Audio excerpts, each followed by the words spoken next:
Hello students, welcome back to my YouTube channel. हमारा चौथा प्रश्न है कि सिद्ध कीजिए कि रूट दो एक अप्रिमेय संख्या है। तो इसे हल करने के लिए हम विरोधाभास विधि का प्रयोग करेंगे। तो इसके लिए हम सबसे पहले इसे मान लेंगे कि रूट दो जो है वो एक परिमेय संख्या है। विरोधाभास विधि से सिद्ध करने के लिए हम सबसे पहले मान लेते हैं कि रूट दो एक परिमेय संख्या है।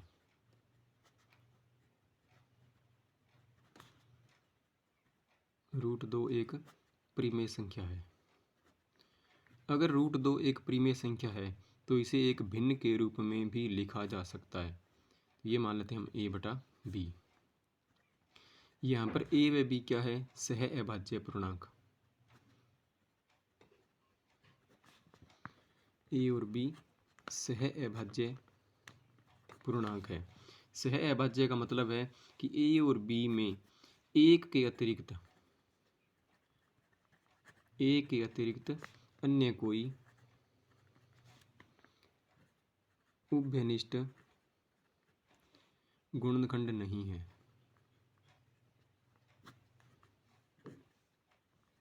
साथ में b is not equal to 0, कि b का मान है वो 0 के बराबर नहीं है। अब हम पक्षांतरण करते हैं तो b का रूट दो से गुणा हो जाएगा, तो ये बन जाएगा a बराबर रूट दो b। इसके हम दोनों पक्षों का अब वर्ग कर देते हैं।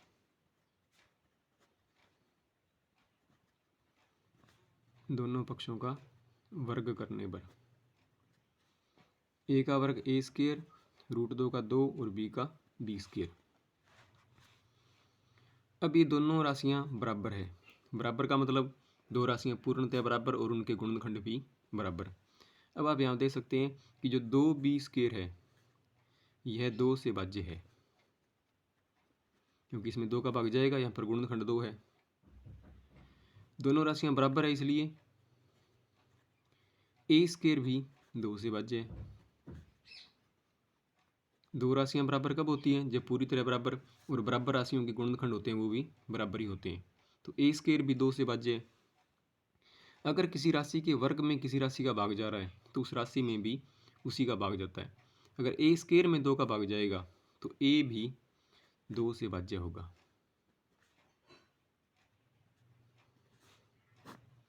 ये हमारी होगी समीकरण नंबर 1।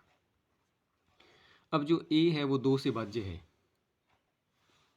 इसलिए हम मान लेते हैं कि a के बराबर एक अन्य राशि 2c। यहाँ c भी एक पूर्णांक है।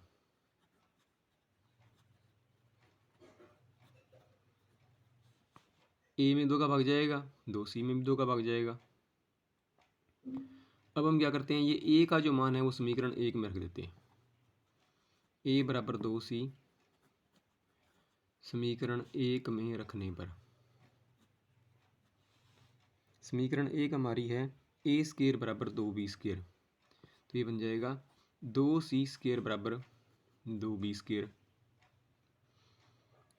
2 का वर्ग करें तो आ जाएगा 4c स्क्वायर बराबर 2b स्क्वायर। गुणा वाले 2 का करते हैं पक्षांतरण, इधर आके हो जाएगा भाग में। तो ये बन जाएगा 4c स्क्वायर बटा में 2 बराबर b स्क्वायर। 2 से 4 कट जाएगा 2 पर, तो 2c स्क्वायर बराबर b स्क्वायर। अब ये 2c स्क्वायर में आप देख सकते हैं कि यहाँ पर 2 है, इसलिए ये 2 से भाज्य है। 2c स्क्वायर 2 से भाज्य है। तो b स्क्वायर भी क्या होगा? 2 से भाज्य। b स्क्वायर 2 से भाज्य है तो b भी क्या होगा? 2 से भाज्य होगा। अब समीकरण 1 से तो हमारे पास में a है वो 2 से भाज्य हो गया, समीकरण 2 से b 2 से भाज्य हो गया, यानी अब हमारे पास में a और b दोनों ही 2 से भाज्य है। a व b 2 से भाज्य है, लेकिन हमने माना गया था कि a और b तो सह अभाज्य पूर्णांक है जिनमें एक के अतिरिक्त कोई गुणनखंड नहीं है, लेकिन यहाँ पर इन दोनों का एक उभयनिष्ठ गुणनखंड जो है वो 2 आ गया। तो ये विरोधाभास क्यों हुआ? हमारी गलत परिकल्पना के कारण। समीकरण 1 व 2 से स्पष्ट है कि ए व बी दोनों का उभयनिष्ठ गुणनखंड 2 है, परंतु हमने ए व बी को सह अभाज्य गुणनखंड माना था। तो ये विरोधाभास क्यों हो गया? यह विरोधाभास हमारी, आप इसे गलत लिख सकते हो या त्रुटिपूर्ण, हमारी गलत या त्रुटिपूर्ण परिकल्पना के कारण हुआ है।